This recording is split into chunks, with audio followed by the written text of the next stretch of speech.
তৃণমূল কংগ্রেসের এরকম দুরবস্থা কেন, যেখানে সৌগত রায়কে পচা ডিম, কাউকে জুতো চপ্পল, এমনকি বিবাহ বিচ্ছেদের মতো পর্যায়ে চলে গেছেন টলিউডের বিশ্বাস ব্রাদার্সের অন্যতম খলনায়ক। কেন এই অবস্থা দলটা? দেখুন, পুরো পার্টিটাই পচা, তার আবার ভালো মন্দ কি।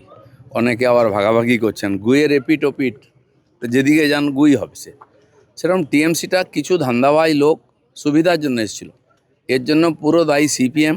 তারা যে অব্যবস্থা তৈরি করেছিল, অরাজকতা, তার ফলে মানুষ বাধ্য হয়ে এক জায়গায় এসে একটা কিছু করেছিল, যাকে সামনে পেয়েছে খড়কুটো রেখেছিল। পরিস্থিতির কারণে মানুষ মুক্তির জন্য করেছিল। নীতি, আদর্শ, ডিসিপ্লিন কিছু নেই পার্টিতে, সবাই কামাচ্ছে উপর থেকে নিচে। তো আজ এমন পরিস্থিতি হলো, মানুষ এমনভাবে হারিয়েছে, আর কামানোর রাস্তা নেই, তাই ভেতরের সমস্ত ঘা বেরিয়ে গেছে। এ সবই তো শুরু হয়েছে, দেখুন না, অনেক দূর যাবে।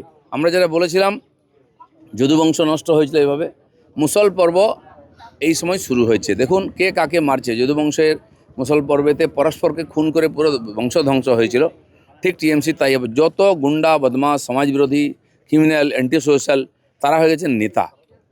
পাট খেতে কোটি কোটি টাকা পাওয়া যাচ্ছে, গাছে, রাস্তাঘাটে। পার্টিটারই উদ্দেশ্য ছিল পয়সা কামানো। এইভাবে কোনো পার্টি চলতে পারে?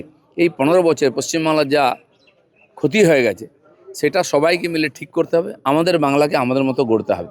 সেই জন্য আইন আছে, আইনের কাজ আইন করছে, পুলিশ করবে, আর যেটা ওনারা পাপ করেছেন তারা পাপ ভোগ করতে হবে। এভাবে ধ্বংস হবে। 70 জন বিধায়ক সই করেছিল, এদের সবার সই অরিজিনাল তো কেন? বাহারুল, নয়না, কুণাল ঘোষের ফোনে কথা বলছে সিআইডি, আর বাহারুল আবার নিজে স্বীকারও করছে সে সই করেন। না, বললাম না, পুরো ধোঁকাবাজি আর এই ধরনের 2 নম্বরই কাজ করার পার্টিটাতে সব। আর যে যত বড় 2 নম্বর, তাকে তত বড় নেতা করা হয়। যত বড় ক্রিমিনাল, ভ্রষ্টাচারী, তাকে তত বড় নেতা করা হয়েছে। নাহলে উপর থেকে নিচে কি করে এই ধরনের আকচাকচি হয়, চুলোচুলি হচ্ছে? দুর্ভাগ্য আমাদের পশ্চিমবাংলায় এমন একটা দল 15 বছর রাজত্ব করলো, মানুষ সহ্য করলো, যারা এনেছে তারা পরে চুপ করে গেল। বুদ্ধিজীবীরা ঝাঁপিয়ে পড়ে তাদের নেতৃত্ব করলেন, আজকে তারা মণি বাবা হয়ে গেছেন। এই পাপের ভাগ কে নেবে? লক্ষ্মীর ভান্ডারের এরকম পরবর্তীকালে প্রথমে ঠিক হচ্ছিল লক্ষ্মীর ভান্ডার যারা পাচ্ছেন তারা সবাই অন্নপূর্ণা পাচ্ছেন।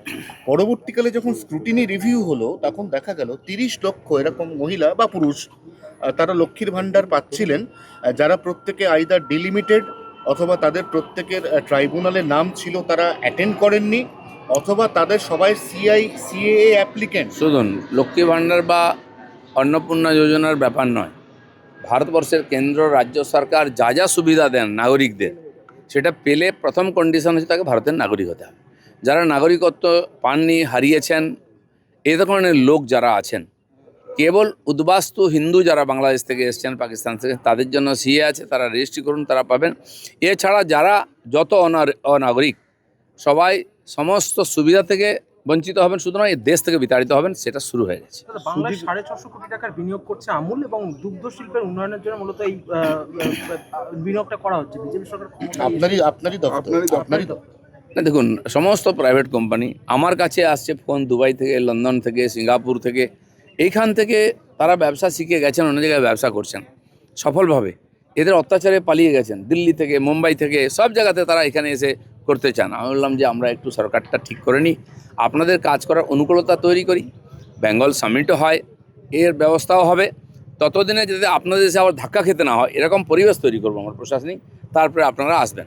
আমি পরশুদিন হরিণঘাটা গেছিলাম, ঘুরে দেখলাম বিশাল ফার্ম, বিশাল জায়গা, ইউনিভার্সিটিও তার মধ্যে জায়গা নিয়েছে। আরও দুঃখের বিষয়, সেখানে একটা বড় সুন্দর সুরভি গেস্ট হাউস আছে, সেটা এখন এসপির অফিস। এসপি সেটা অফিস করে দিব্যি উনি আছেন। তো আজ যদি মন্ত্রী ওখানে যায় থাকার জন্য, কোথায় থাকবে? তো এরকমই চলছে। রেলের বাংলোতে ওখানকার পুলিশ অফিসাররা থাকেন। রাজ্য সরকার কোনো দায়িত্ব না নিয়ে সব অন্যান্য সংগঠনের, কেন্দ্র সরকারের সম্পত্তি কবজা করে বসে আছে। তো হরিণঘাটায় দুরবস্থা দেখলাম। যে মাদার ডেয়ারি একসময় প্রতিদিন 6 লক্ষ লিটার দুধ তৈরি করতো, আজকে 30,000 লিটার তৈরি করে। তাও বাংলার ডেয়ারি তৈরি করা হয়েছে লুট করার জন্য।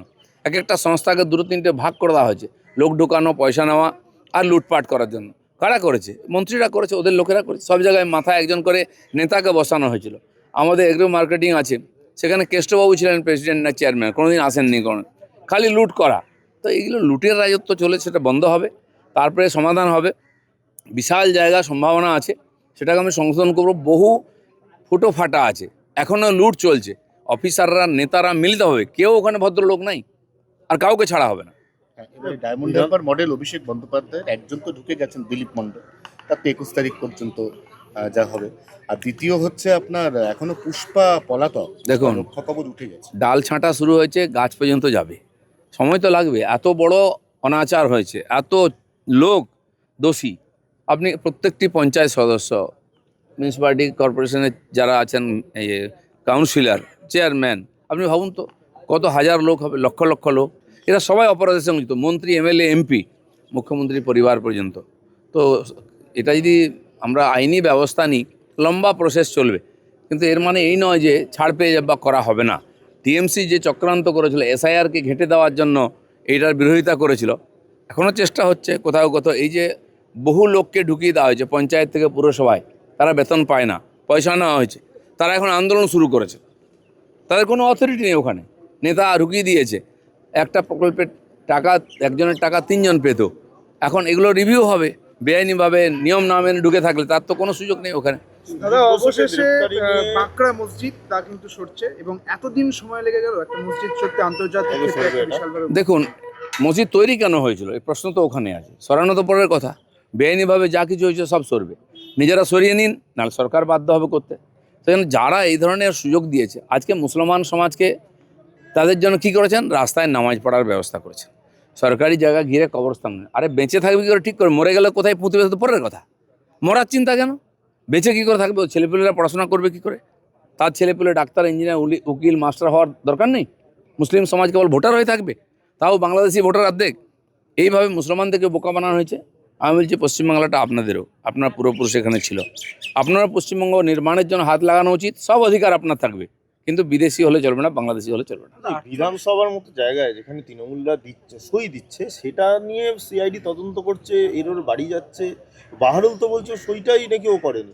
না না, এই যে আমি বলছি পুরো সরকারটা ফেক, ফেক আইএস আইপিএস মন্ত্রী অফিসার ছিল, সরকারটাই ফেক ছিল। আমিও আগে বলেছি ফেক সরকার চলছে, পুরো ঢপবাজি। সরকারে বহু নির্ণয় নেওয়া হয়েছে, এরকম সিদ্ধান্ত যেখানে কোনো লিখিত পড়িতে নেই। মমতা ব্যানার্জি বলেছে এটা কর, তুমি ওই 2টো থানার চার্জ নিয়ে নাও, এইভাবে পোস্টিং হয়েছে।